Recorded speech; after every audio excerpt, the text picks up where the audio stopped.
La question de la sécurité est très importante. Nombreuses sont les personnes aujourd'hui qui cherchent des portefeuilles à la fois centralisés et décentralisés pour garder nos cryptos, car il serait vraiment dommage que l'on aurait investi dans les crypto-monnaies et qu'au final, on se les fasse voler. Aujourd'hui, nombreuses sont les personnes qui sont victimes du portefeuille Trust Wallet, car bien qu'il soit adopté de manière massive, c'est effectivement cette adoption de manière massive qui engendre le fait que celui-ci devienne de plus en plus vulnérable. Nombreuses sont les personnes qui se font tout simplement dérober leurs fonds, ce qu'on va appeler communément le phishing. La question de la sécurité est très importante actuellement et pour toujours. J'ai prévu faire un bon nombre de vidéos qui parleraient de sécurité en ce qui concerne clés privées, clés publiques, etc. Dans cette vidéo, on parlera de deux portefeuilles décentralisés, à savoir Maiar et Zengo.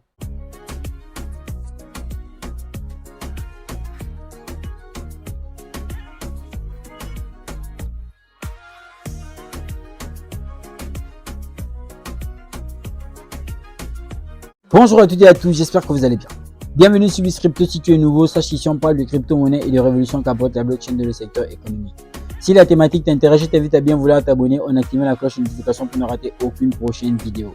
Si tu veux approfondir tes connaissances en crypto-monnaie, je te propose la formation Crypto. Il te suffit de cliquer sur le lien en bas de description pour avoir toutes les modalités d'acquisition. Le portefeuille Maiar est basé sur la blockchain Elrond. Ça veut dire que si vous n'avez pas encore regardé ma vidéo qui parle de Elrond, vous n'allez pas savoir comment utiliser le portefeuille Maiar. Du coup, je vous conseille vraiment de regarder cette vidéo. Et donc, il faut savoir que Elrond est une blockchain qui est basée sur le Proof of Stake, la preuve d'enjeu. J'ai parlé de la preuve d'enjeu une fois de plus sur la vidéo qui était en rapport avec The Merge, qui parlait bien évidemment de Ethereum, de sa migration vers le Proof of Work au Proof of Stake en passant par la Bitcoin Chain, la fusion de la Bitcoin. Bref, j'ai déjà parlé de ça dans cette vidéo. Je vous conseille de bien évidemment regarder cette vidéo ou encore ces vidéos si vous voulez vraiment comprendre cette vidéo. L'équipe Elrond, à savoir Benjamin Minkou et sa team, ont lancé bien évidemment un portefeuille décentralisé index appelé Maiar, qui est carrément relié à la blockchain Elrond. Il faut savoir que la blockchain Elrond, c'est un grand écosystème qui est en pleine expansion, car on parle en termes d'attribuer les valeurs de l'or à EGLD, qui est le jeton natif de la blockchain Elrond. Voici pourquoi l'écosystème il est aussi assez puissant, car avec son mode de fonctionnement qui est basé sur le Proof of Stake et la particularité selon laquelle ils accorderaient un state sharding, à savoir le sharding d'état qui consisterait à concentrer la puissance informatique non pas sur le téléchargement de toute la blockchain mais sur des données bien spécifiques, ce qui ferait appel au layer 3. Franchement, Elrond, c'est un projet qui est très révolutionnaire. Et donc aujourd'hui, on va comprendre pourquoi le portefeuille Maiar est très important. En gros, pour déjà avoir le portefeuille Maiar, vous pourrez tout simplement aller en bas de description, prendre mon lien de parrainage, car bien évidemment, en utilisant mon lien de parrainage, vous aurez une réduction sur votre premier dépôt en e-gold.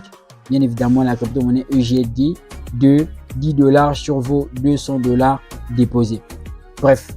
Ensuite, ce qu'il faudrait savoir, c'est que pour déjà avoir Maiar, il faut App Store pour les personnes qui ont un iPhone et Play Store pour les personnes qui ont des Android. Une fois c'est fait, vous allez faire la configuration en ce que, comme index, on vous donnera une phrase secrète qui est bien évidemment constituée de 24 mots et pas 12 mots comme le modèle classique. Dans cette phrase, après avoir renseigné cette phrase, il faudra bien évidemment que vous ayez à enregistrer votre numéro de téléphone pour avoir le code de validation. Ce qui est encore important, c'est que vous pourrez directement synchroniser cette phrase avec soit votre Google Drive ou encore votre iCloud pour faciliter l'enregistrement lorsque vous allez devoir reconnecter votre téléphone si jamais vous venez à supprimer le portefeuille Maiar de votre téléphone. Ça reste index qui est très simple pour moi à manipuler. Une fois que vous êtes dans l'interface de Maiar, on pourra bien évidemment vous montrer le e-gold, le code du e-gold, donc du EGLD. Quand je parle de e-gold, je parle de EGLD. On pourra bien évidemment vous montrer son cours et on pourra bien évidemment montrer aussi quelles sont les options qui sont à l'intérieur de ce portefeuille. Alors, ce qui est très important et encore très intéressant, c'est que déjà, il n'existe pas plusieurs crypto-monnaies sur le portefeuille Maiar. Il existe juste quelques crypto-monnaies dont on pourrait citer le EGLD ou encore le e-gold avec le MEX qui est le token de la blockchain. On pourrait bien évidemment citer d'autres crypto-monnaies telles que Binance, Ethereum ou encore Bitcoin. Le plus important ici est le fait que lorsque vous achetiez des EGLD sur le portefeuille Maiar, vos EGLD ont la capacité de travailler pour vous. Ça veut dire qu'il y a une option qui est réservée au staking, autrement dit à l'épargne. En fonction du nombre de Maiar que vous allez épargner, vous allez recevoir des récompenses. Sauf que ces récompenses varient en fonction des validateurs. Je m'explique. Ça signifie que lorsque vous allez partir par exemple à la partie staking, vous allez pouvoir déposer vos crypto-monnaies sur des entreprises qui effectivement proposent des services de stacking en Maya.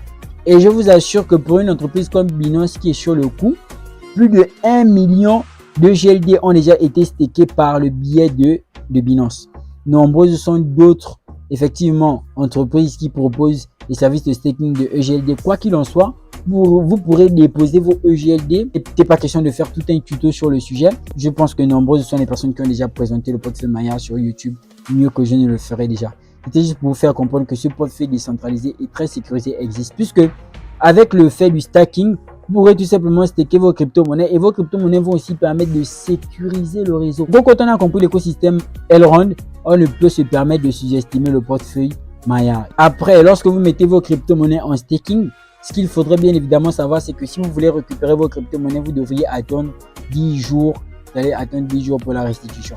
Et ça, c'est compréhensible vu que ce sont ces mêmes crypto-monnaies qui servent aussi à sécuriser le réseau. En gros, même pour avoir les crypto-monnaies sur Maya, c'est simple. Soit vous passez par carte de Visa. Ce qui est évident, c'est que pour les pays qui sont en Afrique, j'ai déjà essayé, par exemple pour le cas du Sénégal, ça ne marche pas car le pays n'est pas éligible. Mais certains pays sont éligibles, par exemple en zone européenne. Sauf que vous pourrez tout simplement faire comme dans Trust Wallet. Vous allez tout simplement copier votre adresse publique de réception et vous pourrez directement envoyer des EGLD depuis Binance ou encore un autre exchange où vous aurez acheté des EGLD, de effectivement les envoyer sur votre portefeuille Maya. Ça, c'est simple. En scannant par exemple le code QR, vous pourrez faire la même chose pour toutes les crypto-monnaies que vous trouverez là-bas, que ce soit Binance, Bitcoin ou encore Ethereum. Quoi qu'il en soit, pour les personnes qui n'arriveront pas à se retrouver bien après les recherches qu'ils auront eu à faire, vous pourrez tout simplement me contacter. Ce qui est évident, c'est que c'est très simple à manier une fois de plus. C'est l'un des portefeuilles vraiment sécurisés une fois de plus. Et là, on pourrait échanger et je vous guiderai de manière simple et pratique. L'autre portefeuille sur lequel vous pourrez bien évidemment Dior et utiliser pour effectivement garder vos crypto-monnaies car il est aussi décentralisé, c'est le portefeuille Zengo. Je l'utilise déjà depuis pas mal de temps et même que là, il est basé sur la blockchain Ethereum ERC20. Donc, pas étonnant que nombreuses sont les crypto-monnaies qui y sont listées sur le réseau ERC20. Et donc, actuellement, ils sont en train d'ajouter encore pas mal de tokens. Et c'est un portefeuille qui est très intéressant parce qu'il vous facilite complètement la tâche. Sur Zengo, vous n'avez pas de clé privée. Par exemple, C12 mots, ça n'existe pas. C'est une clé qui est carrément stockée, qui est carrément enregistrée dans votre téléphone, selon que ça puisse être dans votre Google Drive ou encore dans votre iCloud pour les personnes qui auront un iPhone. À ce niveau, sur Zengo, vous aurez ce qu'on appelle la vérification par identification faciale. Et donc, à ce niveau, vous allez d'abord renseigner, bien évidemment, une adresse mail où vous pourrez bien évidemment confirmer l'identité. Après avoir confirmé votre identité, vous allez faire une vérification faciale. Ça veut dire que pour déverrouiller votre portefeuille Zengo, il faudra impérativement votre face. C'est vrai qu'après, vous pourrez utiliser la face de quelqu'un d'autre comme face de secours. Mais Zengo, c'est vraiment un portefeuille qui est ultra confidentiel. Ça veut dire que vous avez uniquement besoin de votre reconnaissance faciale. Toutefois, vous pourrez aussi faire des recherches sur Zengo. Mais aussi, pour avoir le Zengo, vous pouvez cliquer sur le lien en bas de description, mon lien de parrainage. Et tout comme le portefeuille Maya, vous aurez forcément une réduction sur vos transactions. Et c'est la même chose. Pour envoyer les crypto-monnaies là-bas, vous pourrez tout simplement utiliser le même procédé, à savoir le fait de scanner le code QR ou encore l'adresse publique. Comme vous l'aurez compris, ce n'était pas une vidéo à titre tutoriel où je vous montrerai complètement comment est-ce que télécharger ces portefeuilles ou etc. Non, le but c'est vraiment de vous pousser d'abord à chercher, à faire des recherches et à découvrir davantage, mais aussi à vous présenter à vous parler de ces portefeuilles car pour moi ce sont des portefeuilles qui sont très intéressants. Après il y a d'autres portefeuilles comme Exodus, etc.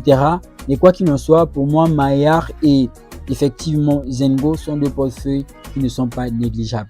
Après il y a d'autres moyens de vraiment garder vos crypto-monnaies en sécurité, telle qu'une clé Ledger par exemple. Une clé Ledger, ce serait une cold wallet. Un cold wallet, donc, et ce serait un wallet froid fait de retirer vos crypto-monnaies du marché complètement.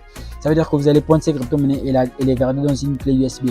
En l'occurrence, on a plus les grandes crypto-monnaies telles que Bitcoin et Ethereum, selon ce que je sais. Et donc, c'est pas toujours nécessaire si on n'a pas une grande quantité de ces deux crypto-monnaies-là. On ne prend pas une clé Ledger pour garder, je sais pas, 2 Satoshi. C'est forcément pour garder une quantité assez considérable de crypto-monnaies. Et donc, pour ne pas arriver à ces méthodes extrêmes, vous pourrez tout simplement utiliser des portefeuilles qui sont assez sécurisés. Et pour moi, Zengo et Maillard sont des portefeuilles qui sont déjà très sécurisés dans le domaine. Une fois de plus, je vous invite encore à faire des recherches sur eux. Mais quoi qu'il en soit, je reste vraiment sur ces portefeuilles, surtout sur le cas de Maillard, car c'est très important. Et même encore sur le Zengo, vous pourrez aussi faire de l'épargne puisqu'ils sont en partenariat avec Nexo, bien que ce soit centralisé.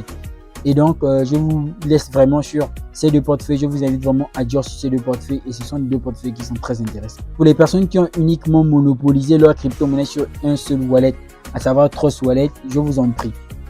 Aujourd'hui, Trust Wallet est trop vulnérable. On vous dira que activez la signature de ceci, désactivez vos crypto-monnaies de cela. Ce ne sera jamais suffisant. Il est important aujourd'hui que même si Trust Wallet, c'est le portefeuille le plus aimé, il est important de comprendre qu'actuellement, ils deviennent trop vulnérables et que trop de personnes viennent à perdre leurs fonds.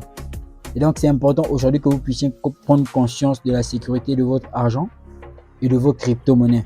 Donc, j'espère vraiment que cette vidéo a été très enrichissante. Une fois de plus, bienvenue sur Wiz Crypto. J'espère vous retrouver très bientôt dans une prochaine vidéo. Peace out.